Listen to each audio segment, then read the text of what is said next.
Assalamualaikum warahmatullahi wabarakatuh. Introduction, my name is Maria Ulfa Salviana and my friend Muhammad Dwinur Arifin. In this video we will present about the GPR or the House of Representatives. Assalamualaikum warahmatullahi wabarakatuh. Perkenalkan, nama saya Maria Ulfa Salviana dan teman saya Muhammad Dwinur Arifin. Dalam video kali ini kita akan mempresentasikan tentang DPR atau Dewan Perwakilan Rakyat. The meaning of GPR. The GPR is a state institution that holds legislative power in the 1945 Constitution of the Republic of Indonesia. Article 90 paragraph 1, 2, and 3 states that GPR members are elected through general remedies. The composition of the House of Representatives is regulated in a law and meets at least 1 year. The People Representative Council, or GPR, is a state institution that has a composition of positions, duties, functions, and obligations.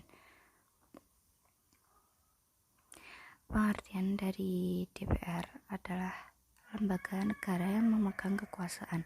Dalam Undang-Undang Dasar Negara Republik Indonesia tahun 1945, Pasal 19 ayat 1, 2, dan 3 menyebutkan bahwa anggota DPR dipilih melalui upaya hukum umum. Susunan Dewan Perwakilan Rakyat diatur dalam undang-undang dan mengadakan rapat minimal setahun sekali. Dewan Perwakilan Rakyat merupakan lembaga negara mempunyai susunan jabatan, tugas, fungsi, dan kewajiban. Position of GPR atau kedudukan DPR. The position of the GPR in according with the 1945 Constitution of the Republic of Indonesia Article 20 is a state institution that makes laws or legislative bodies. However, many people say that the GPR has a position as a high state institution that is equivalent to the Supreme Court, the MPR, and other. Kedudukan DPR menurut Undang-Undang Dasar Negara Republik Indonesia tahun 1945 Pasal 20 merupakan lembaga negara pembuat undang-undang atau badan legislatif. Namun banyak yang mengatakan DPR memiliki kedudukan sebagai lembaga tinggi negara yang setara dengan Mahkamah Agung, MPR, dan lain-lain. The function and right of the GPR function. The GPR is a state institution that is a representative of the people, which is positioned as a state institution according to Article 28 paragraph 1 of the 1945 Constitution of the Republic of Indonesia, which contain the function of the GPR. DPR adalah lembaga negara perwakilan rakyat yang ditempatkan sebagai lembaga negara menurut Pasal 20A ayat 1 Undang-Undang Dasar Negara Republik Indonesia tahun 1945 yang memuat fungsi DPR. DPR right. Apart from the function and power, the DPR has right relating to the function and authorities of the DPR in its implementation. Selain fungsi dan kewenangan, DPR memiliki hak yang berkaitan dengan fungsi dan kewenangan DPR dalam pelaksanaannya. GPR function, fungsi DPR. 1. Legislation. That is, the GPR holds the power in shaping laws. Artinya, DPR memegang kekuasaan dalam pembentukan undang-undang. 2. Budget function. Fungsi anggaran. That is, the GPR discusses and give an approval or does not give approval to a bill on the APBN submitted by the President. Artinya DPR membahas dan memberikan persetujuan atau tidak memberikan persetujuan terhadap rancangan undang-undang tentang APBN yang diajukan oleh Presiden. 3. Oversight function atau fungsi pengawasan. Namely, the GPR carries out an oversight of the implementation of law and APBN, melakukan pengawasan terhadap pelaksanaan Undang-Undang Dasar dan APBN. GPR right atau hak DPR. Apart from the function and power, the GPR has right relating to the function and authority of the GPR in its implementation. The GPR right are as follow. Selain fungsi dan kewenangan, DPR memiliki hak yang berkaitan dengan fungsi dan kewenangan DPR dalam pelaksanaannya. Hak DPR adalah sebagai berikut. 1. Interpellation right, hak interpelasi. 2. Questionary right, hak kuesioner. 3. Right to express an opinion, hak untuk mengungkapkan opini. 3. Budget. 4. Budget right, hak anggaran. 5. Right to ask, hak untuk bertanya. 6. Petition right, hak petisi. 7. Immunity right, hak imunitas. 9. Initiative right, hak inisiatif. 10. Amendment right, hak amandemen. Membership composition of the GPR, komposisi keanggotaan DPR. Here I will continue the presentation from Maria Ulfa Selviana. Let's go straight to the material. Membership composition of the DPR. The DPR consists of members of political parties based on election result. In Article 21 of Law Number 8 of 2012 concerning the election of members of the DPR, DPRD, that the number of seats for DPR members is 560 people. Article 22 states that the electoral district for DPR members are province district cities or combination district cities. The number of seats in each electoral district for DPR member is at least 3 seats and maximum of 10 seats. The term of the office of members of the DPR is 5 years and simultaneously when the new DPR members take an oath promise which is guided by the chairman of constitutional court in the DPR plenary session. Di sini saya akan melanjutkan presentasi dari Maria Ulfa Selviana. Baiklah, langsung ke materi. Komisi Keanggotaan DPR. DPR terdiri dari anggota partai politik berdasarkan hasil pemilu. Dalam pasal 21 UU nomor 8 tahun 2012 tentang pemilihan anggota DPR, DPRD bahwa jumlah kursi anggota DPR adalah 560 orang. Pasal 22 menyebutkan bahwa pemilihan anggota DPR adalah provinsi, kabupaten atau kota, gabungan kabupaten atau kota. Jumlah kursi di setiap daerah pemilihan anggota DPR minimal 3 kursi dan maksimal 10 kursi. Masa jabatan anggota DPR 5 tahun dan berakhir serentak ketika anggota DPR yang baru mengambil sumpah atau janji yang dipandu oleh Ketua Mahkamah Konstitusi dalam rapat paripurna DPR. The duties and power of the DPR observe, collect, accommodate, and follow up on people's aspiration.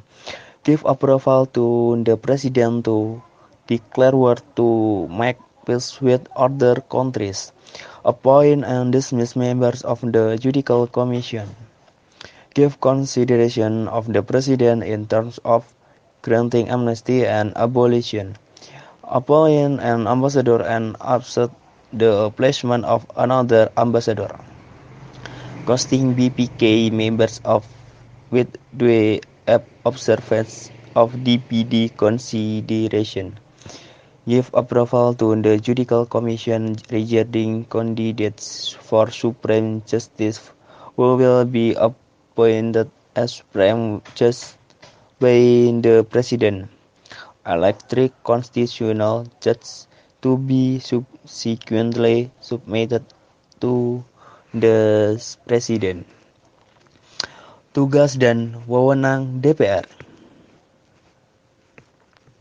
menyerap, mengumpulkan, menampung, dan menindaklanjuti aspirasi masyarakat memberikan persetujuan kepada presiden untuk menyatakan perang atau damai dengan negara lain, mengangkat dan memberhentikan anggota komisi yudisial, memberikan pertimbangan kepada presiden dalam hal memberikan amnesti dan abolisi, menunjukkan seseorang duta dan menerima penempatan duta besar lainnya, pemilihan anggota BPK dengan memperhatikan pertimbangan DPD, memberikan persetujuan kepada komisi yudisial mengenai calon hakim agung yang akan diangkat sebagai hakim agung oleh presiden, memilih 3 orang hakim konstitusi untuk selanjutnya diajukan kepada presiden. Obligation of the DPR: uphold and prestige the value of Pancasila, implement the 1945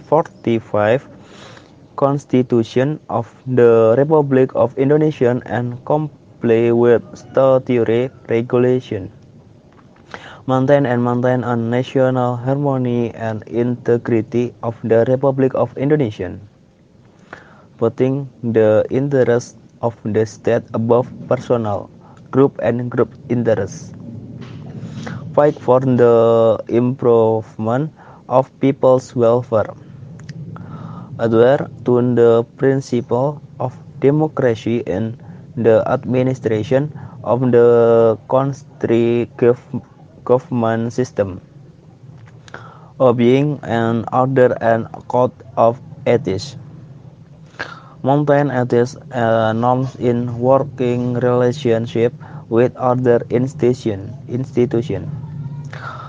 observe and collect a constitution as inspiration toward our regular working visit, accommodate and follow up on aspiration and complaint from the community, to provide a moral and political accountability to the constituent in the constituency. Kewajiban DPR: 1. Menjunjung tinggi dan mengamalkan nilai-nilai Pancasila. 2. Melaksanakan Undang-Undang Dasar Negara Republik Indonesia tahun 1945 dan memenuhi ketentuan peraturan perundang-undangan. 3. Menjaga dan memelihara kerukunan dan keutuhan bangsa Republik Indonesia. 4. Menempatkan kepentingan negara di atas kepentingan pribadi, golongan. 5. Berjuang untuk meningkatkan kesejahteraan rakyat. 6. Mematuhi prinsip demokrasi dalam menyelenggarakan sistem pemerintahan negara. 7. Mematuhi tata tertib dan kode etik. 8. Menjaga etika dan norma dalam hubungan kerja dengan institusi lain. 9. Menyerap dan mengumpulkan aspirasi konstituen melalui kunjungan kerja rutin. 10. Menampung dan menindaklanjuti aspirasi dan keluhan masyarakat. Dan yang terakhir, memberikan akuntabilitas moral dan politik kepada konstituen di daerah pemilihannya. Legal basis of the DPR: Article 20, Paragraph 1 and 2 of the 1945 Indonesian Constitution, Article 21 of the 1945, Article 22, Paragraph 2 of the 1945 Indonesian Constitution, Article 22D, Paragraph 3 of the 1945 Indonesian Constitution, Article 22E, Paragraph 2 of the 1945 Indonesian Constitution, Article 24B, Paragraph 3 of the 1945 Indonesian Constitution, Article 24A, Paragraph 3 of the 1945 Indonesian Constitution, Article 14, Paragraph 2 of the 1945 Indonesian Constitution. Dasar Hukum DPR. Yang pertama, Pasal 20 ayat 1 dan 2 UUD 1945. Yang kedua, Undang-Undang Dasar Negara Republik Indonesia tahun 1945 Pasal 21. Yang ketiga, Undang-Undang Dasar Negara Republik Indonesia tahun 1945 Pasal 22 ayat 2. Yang keempat, Pasal 22D ayat 3 UUD 1945. Yang kelima, Pasal 22E ayat 2 UUD 1945. Yang keenam, Pasal 24B ayat 3 UUD 1945. Yang ke-8, Pasal 24A ayat 3 UUD 1945. Dan yang terakhir, Pasal 14 ayat 2 UUD 1945. Thank you.